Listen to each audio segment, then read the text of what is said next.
Hey guys, so this is chemical bonding video number 3.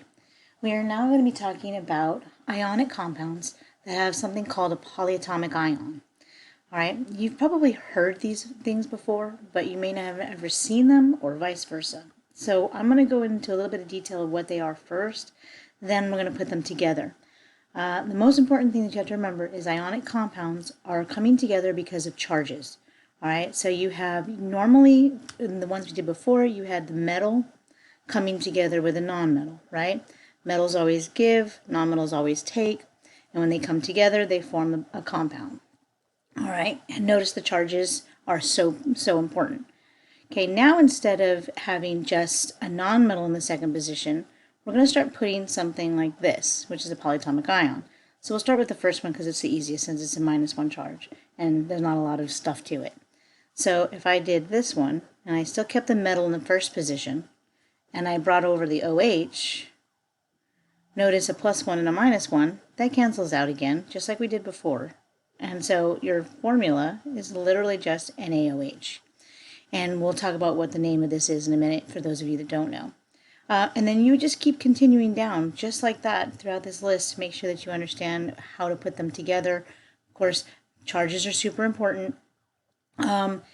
There's an exception that you're going to learn. There's one. There are others, of course, but for the one exception to the first position, okay, an element in the first position is normally going to be a metal, just because that's the way it is. All right. In this case, there are other exceptions, like this guy right here. This is ammonium. All right. Ammonium is one of our polyatomic ions that has a +1 charge. So because of this +1 charge, +1 always goes in the first position. Pluses are always first, negatives are always second.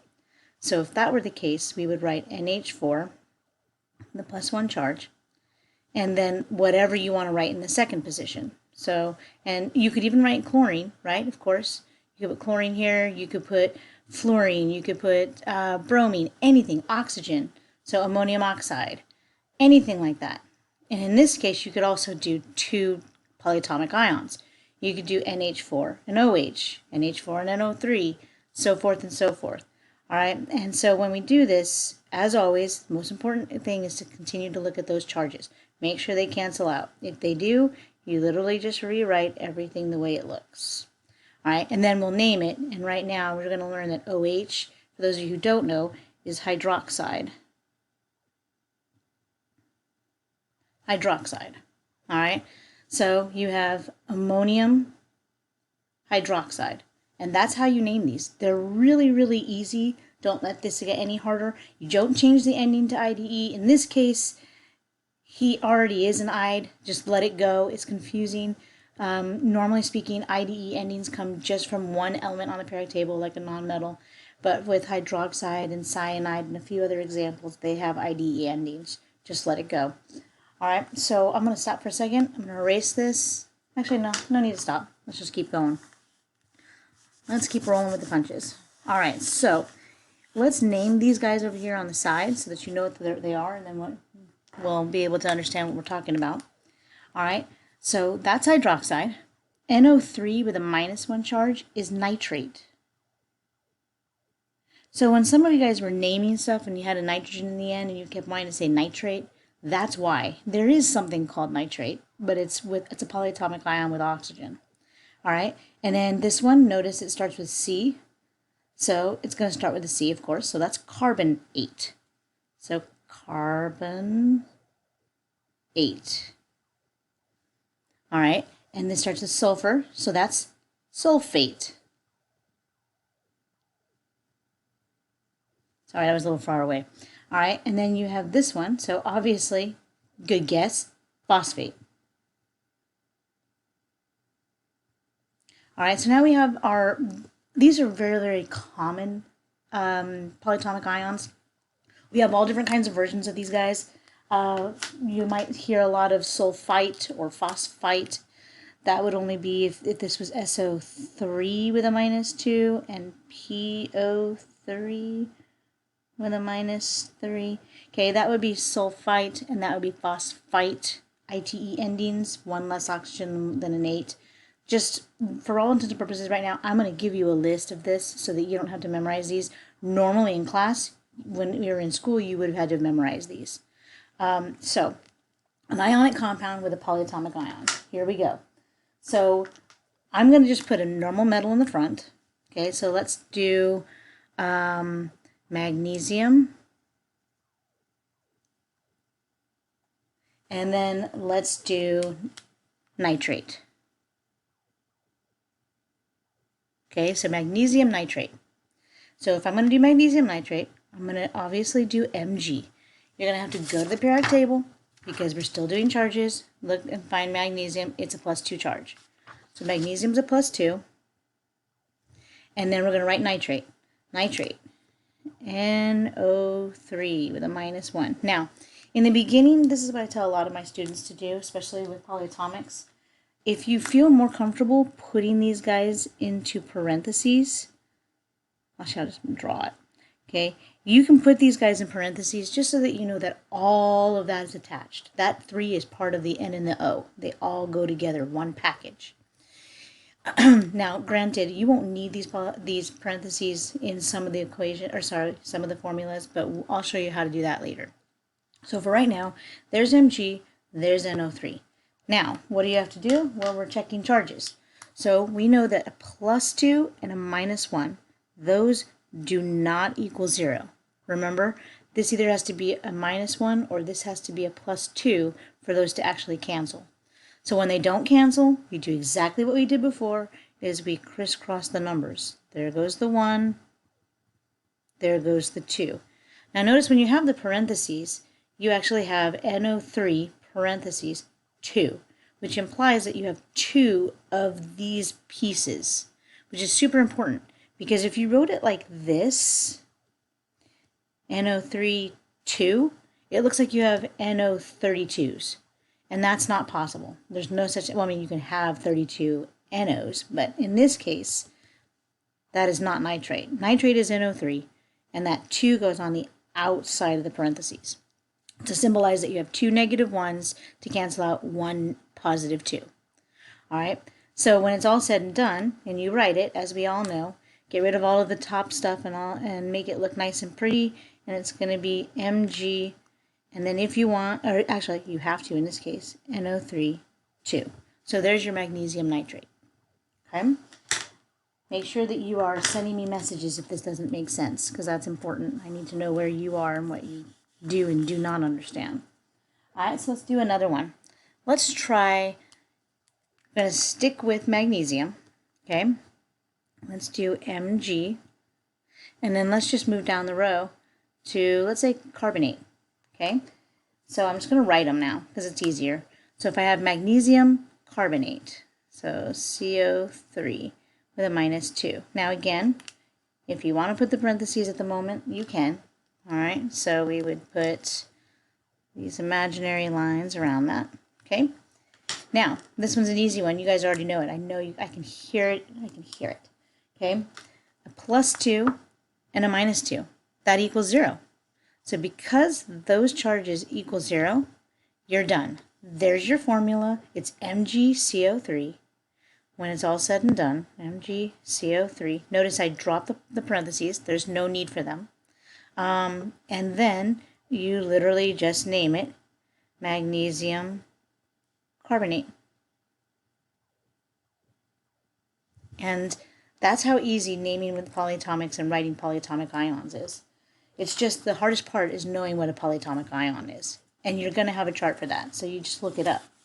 All right, let's do one more. That's going to be kind of ugly. Okay, so sticking with magnesium still. Here we go. Here's magnesium. Okay, and then we're going to do phosphate. So Mg, oh, sorry, I should put the charge. Mg is a +2 still, always.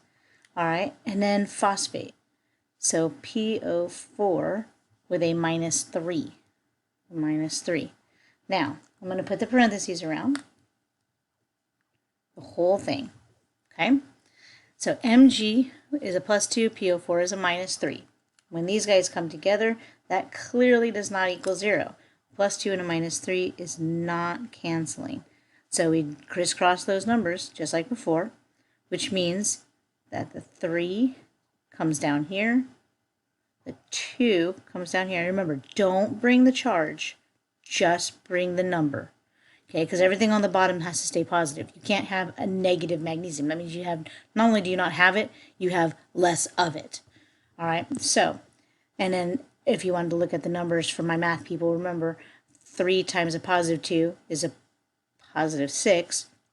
Negative 3 times a positive 2 is a negative 6, which in the end gets you what you want, which is 0.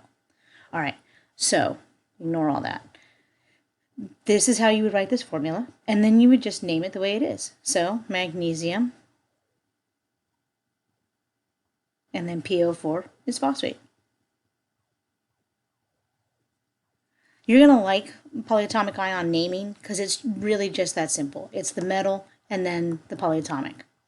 I did say there was the one exception, like we've already talked about, okay, and that's going to be your ammonium guy. All right, so ammonium is going to be, again, in the first position. So if I put my ammonium in the first position, NH4 with a +1, and staying consistent for right now, whether we need them or we don't, there's your polyatomic ion housed with parentheses. And now the element, or whatever, polyatomic ion in the second position. So you could pick any of them. Let's just do phosphate since we just did that one. Okay, so then that one's going to be PO4 with a -3. Again, those charges do not equal 0. A +1 and a -3 do not cancel. So crisscross those numbers. The 3 comes down there. The 1 goes down here. Now notice I didn't put any parentheses. This was a 2. It would look weird, right? Because it would be PO42. So just for staying with tradition at the moment. Okay, parentheses around that guy too. Totally forgot. So now you have the 3 on the outside of that parentheses, the 1 outside of this parentheses. The 1 is understood, so it's not necessary. All right, so you rewrite this. The whole thing is going to look kind of ugly, but that's the way it is.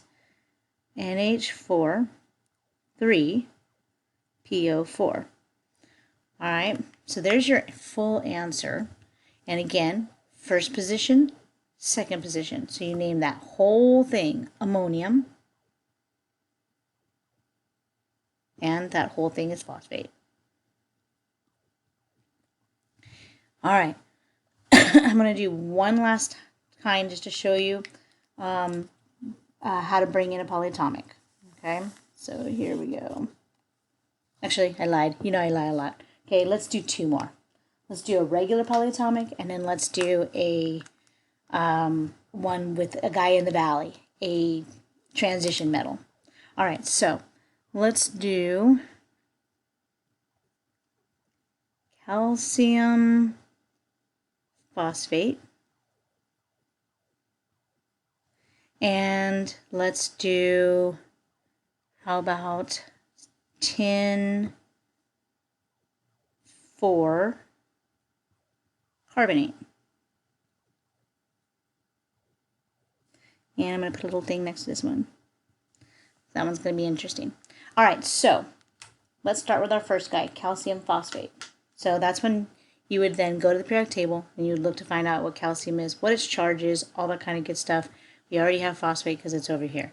So if you want, pause the video, try to solve this on your own. Okay, so I'm going to go ahead and keep going. All right, so pick the periodic table up. Calcium, +2 charge. So calcium has a +2. It's going to be Ca with a +2. We know that phosphate is PO4 with a -3. PO4 -3. Okay, we know it's a polyatomic, so if we want to put parentheses around that bad boy, we can. All right, now a +2 and a -3. That does not equal 0. Because it does not equal 0, we have to crisscross our numbers, which then means the 3 goes there, the 2 goes there, and when it's all said and done, it should be Ca3 parentheses PO4 2. There is calcium phosphate. And when if you were to go backwards to name it, as you know, find the polyatomic. That whole thing is polyatomic. Look over here and find PO4. PO4 is phosphate. You know that Ca is calcium, so you would just name it calcium phosphate. No changing the ending. The ending has been done for you. That's what you want to use. All right, last one. Tin 4 carbonate.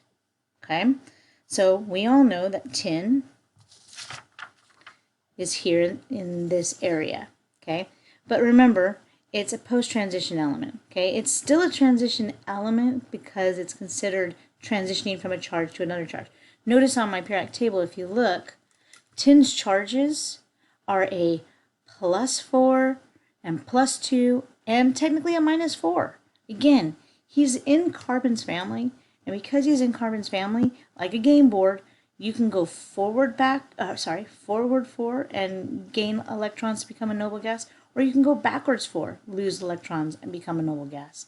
So this family is extremely special in that respect. So tin can be a +4, a +2, or a -4 in charge. Because it's in the first position, it has to be one of the plus charges. So it's either going to be a +2 or +4. This is telling you here it's a +4. So I'm going to write tin. And remember, like we learned already, that Roman numeral is the charge. That's the +4. And then we just write what carbonate is. So look over here. Carbonate is CO3 with a -2. All right. So a +4 and a -2. Those do not equal 0. All right. What did I forget, guys? Good job. I forgot my parentheses. All right. So if this does not equal 0, then we do what we always do, and we drop our charges, or drop our numbers. There's our 2, there's our 4. So for every 2 tins, I need 4 carbonates to cancel those numbers out, right? There's a -8, there's my +8. So now if I rewrite it, it's going to look simply SN2, CO3, 4. Now, I know that some of you should be saying something in your heads. Okay, wait a minute. I mean, that looks cool and all, but I could reduce that, and it's exactly the truth. My math gurus are correct. All right, so you can write this way. This is technically correct. However, there is a more correct answer, and that more correct answer is reducing these guys. These can both be divided by 2. Lowest common multiple, or whatever you want to call it. So reduced form would really be 1 there, and that would be a 2 there. So it would end up being, in the end, SN understood 1, CO3, 2. And there is your tin 4 carbonate. Even though tin is a +4 charge, right? This would imply that it would be a +2 charge, but we know, just like we did in our other examples, if carbonate is always a -2, always, and there's no 2 down here, something's wrong. Something means that they canceled out and that they were higher in charge than that when you started with. All right, so make sure you message me, tell me your questions. I'll do my best to answer them, and going forward, just don't stop. Keep trying, okay? Don't give up. All right, guys, talk to you later.